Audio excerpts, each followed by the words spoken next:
ये आकाशवाणी रायपुर है। छत्तीसगढ़ी समाचार बुलेटिन के संग किरण वर्मा के जय जोहार। अब सुनाओ आज के प्रमुख समाचार।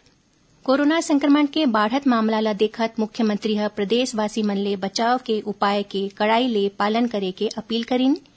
केंद्र सरकार ह आज फेर कहे है कि रेलवे के निजीकरण नहीं करे जाए और आजादी के अमृत महोत्सव के तहत रायपुर के महंत घासीदास संग्रहालय में लगाए गए चित्र प्रदर्शनी के आज समापन हो गए। सुना एक जरूरी संदेश। कोविड महामारी के खिलाफ देश एकजुट होकर लड़त है। आपो मन हमर संग सुरक्षा और बचाव के 3 सरल जरूरी उपाय के संकल्प लेवो। पहली उपाय, जब भी घर ले बाहर निकलो मास्क जरूर लगावो। दूसरा उपाय, लोगन ले 2 गज के सुरक्षित दूरी रखना ही जरूरी। तीसरा उपाय, अपन हाथ घेरी बेरी साबुन और पानी ले बने असन धोवो। ये 3 आसान उपाय अपना के आप मन कोरोना ला हरा सकत हो। अब समाचार विस्तार ले। मुख्यमंत्री भूपेश बघेल ह प्रदेशवासी मन करा अपील करे है कि ओमन कोरोना संक्रमण ले बचाव के उपाय के कड़ाई ले पालन करे। संगे संग पात्रता अनुसार टीकाकरण के काम में घलो सहयोग करें। श्री बघेल यकीन है कि कोरोना संक्रमण ले बाचे बर सबो मनखे मन मास्क लगावें, सोशल डिस्टेंसिंग के पालन करें, सैनिटाइजर के उपयोग करें और साबुन ले बार बार हाथ धोवें। ये उपाय मन के पालन करके कोरोना ले बांचे जा सकथे। मुख्यमंत्री यकीन के टीका लगाए के बाद घलो मास्क, सुरक्षित दूरी और हाथ मन ला साबुन ले बार बार धोए जैसे उपाय के पालन करना जरूरी है। उन्हें प्रदेश के स्वास्थ्य मंत्री टी.एस. सिंहदेव कोरोना संक्रमण ले ठीक होए के बाद जारी अपन वीडियो संदेश में कोरोना के बढ़त मामला ऊपर चिंता जतावत लोगन मन ले सतर्क रहे के अपील करे है। श्री सिंहदेव कहीन है कि मनखे मन सार्वजनिक कार्यक्रम और भीड़ भाड़ वाले जगह में जाए ले बाँचे। ओती नेता प्रतिपक्ष धर्मलाल कौशिक राज्य सरकार ऊपर आरोप लगाए है कि ओमन कोरोना संक्रमण के बढ़त मामला ला रोके में असफल रहे है। ओमन लोगन मन ले कोरोना ले बचाव संबंधित नियम के पालन करे और टीका लगवाए के आग्रह करीन है। प्रदेश में कोरोना संक्रमण के मामला फेर बढ़े लगे है। काली 645 नवा मरीज मन के पहचान करेगिस। एमन ला मिला के प्रदेश में कोरोना संक्रमित लोगन मन की संख्या करीब 3,18,000 हो गए, जेमा ले 3,10,000 मरीज ठीक हो गए हैं।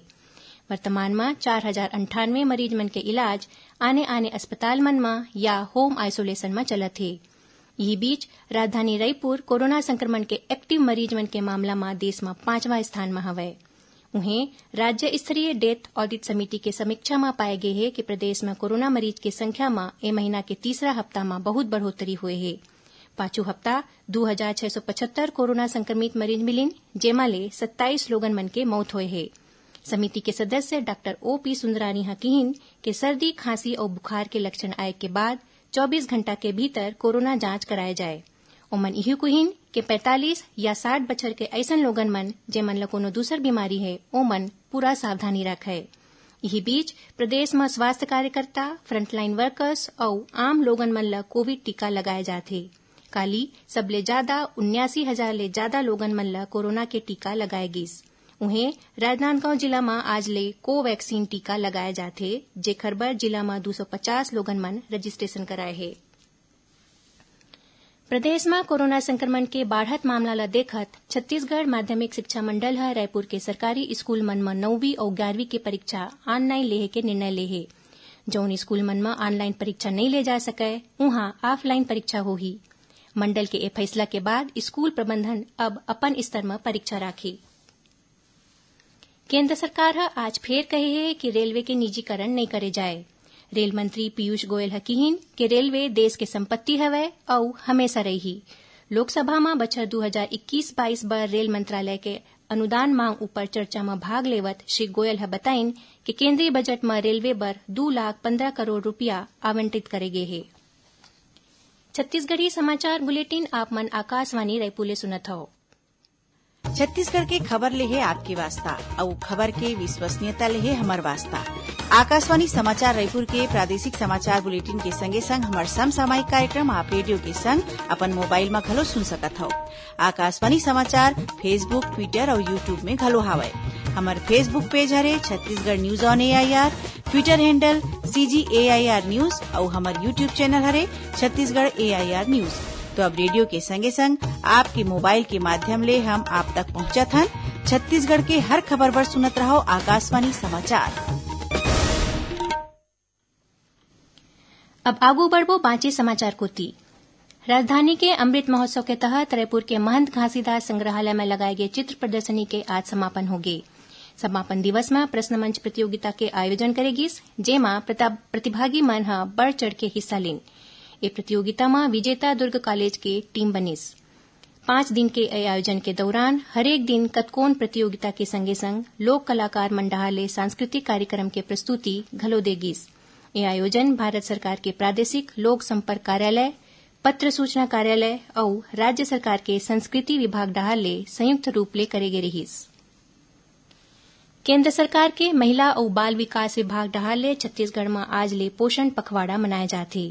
31 मार्च तक चलिया ये पखवाड़ा के तहत सुपोषण संबंधी संदेश मन ल लक्षित परिवार मन तक पहुंचाए बर और उद्देश्य के पूर्ति बर आने आयोजन करे जाही। इस दौरान आंगनबाड़ी केंद्र मन में औषधीय और फलदार पौधा के वितरण और रोपण, पोषण वाटिका के निर्माण, पोषण पंचायत के आयोजन, कुपोषित लइका मन के चिन्हांकन करे जाही। प्रदेश के कृषि मंत्री रविन्द्र चौबे हकीन है कि सुराजी गांव योजना के तहत बनाए गए गौठान ले गांव मन ला आर्थिक रूप ले मजबूत करे जाथे। उमन किहिन के गौठान मन में बनाए जात वर्मी कंपोस्ट के बिक्री ले गौठान समिति और एखर उत्पादन में लगे स्व सहायता समूह के महिला मन ला आर्थिक सहायता मिलथे। श्री चौबे काली रायपुर और महासमुंद जिला के गौठान के अध्ययन भ्रमण में आए कांकेर जिला गौठान समिति और स्व सहायता समूह मन के महिला मन ले चर्चा करीन और ओ मन ला ये जानकारी दिन। राजधानी रायपुर के शहीद वीर नारायण सिंह अंतर्राष्ट्रीय क्रिकेट स्टेडियम में road safety world series T20 cricket प्रतियोगिता में आज इंग्लैंड लीजेंड्स के मुकाबला वेस्ट इंडीज लीजेंड्स ले होही। एकर पहली काली संजा खेले गए एक दूसर मैच में south Africa legends Bangladesh legends ल 10 विकेट ले हराइस। यही बीच कोरोना संक्रमण के बढ़त मामला ला देखत राज्य सरकार ह लोगन मन ले अपील करे है कि ओमन मास्क लगा के स्टेडियम में प्रवेश करे। उन्हें बिना मास्क लगाए मैच देखे बर अवैया मन ऊपर कार्रवाई करे जाही। और अब थोड़ कुछ समाचार सार में। राज्यपाल अनुसुईया उइके आज राजभवन में नव नियुक्त राज्य सूचना आयुक्त मनोज कुमार द्विवेदी और धर्मेंद्र जायसवाल ला पद और गोपनीयता के शपथ दिलाईं। राज्य सरकार भारतीय पुलिस सेवा और राज्य पुलिस सेवा के अतिरिक्त पुलिस अधीक्षक और उप पुलिस अधीक्षक स्तर के 11 जिन अधिकारी मन के स्थानांतरण आदेश जारी करे है। लोक निर्माण विभाग डहाले बेरोजगार इंजीनियर मन ला राज्य में काम उपलब्ध कराए के योजना के तहत 34 डिप्लोमा इंजीनियर, 64 डिग्रीधारी इंजीनियर और 2 प्रोजेक्ट मैनेजर मन के नियुक्ति करे गए है। राजनांदगांव जिला पंचायत के मुख्य कार्यपालन अधिकारी अजीत बसंत ग्राम पंचायत भरदा कला के सचिव ला फर्जी हस्ताक्षर करके वेतन निकाले वाला धोखाधड़ी के मामला में निलंबित कर दे है। कोंडागांव जिला में 700 बछर पुराना मावली माता मेला निशा जात्रा पूजा के संग शुरू हुई। कबीरधाम जिला में पुलिस फर्जी जाति प्रमाण पत्र बनाए के आरोप में एक मनखे ला गिरफ्तार करे है। ओखर करा एक ठेन कंप्यूटर और कलर प्रिंटर जब्ती करे गए है।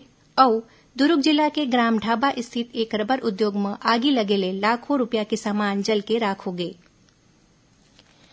आखिर में प्रमुख समाचार एक घाव फेर। कोरोना संक्रमण के बढ़त मामला ला देखत मुख्यमंत्री प्रदेशवासी मन ले बचाव के उपाय के कड़ाई ले पालन करे के अपील करीन। केंद्र सरकार आज फेर कहे है कि रेलवे के निजीकरण नहीं करे जाए। और आजादी के अमृत महोत्सव के तहत रायपुर के महंत घासीदास संग्रहालय में लगाए गए चित्र प्रदर्शनी के आज समापन हो गए। एकरे संग छत्तीसगढ़ी समाचार बुलेटिन इहे सिरावत है। जय जोहार।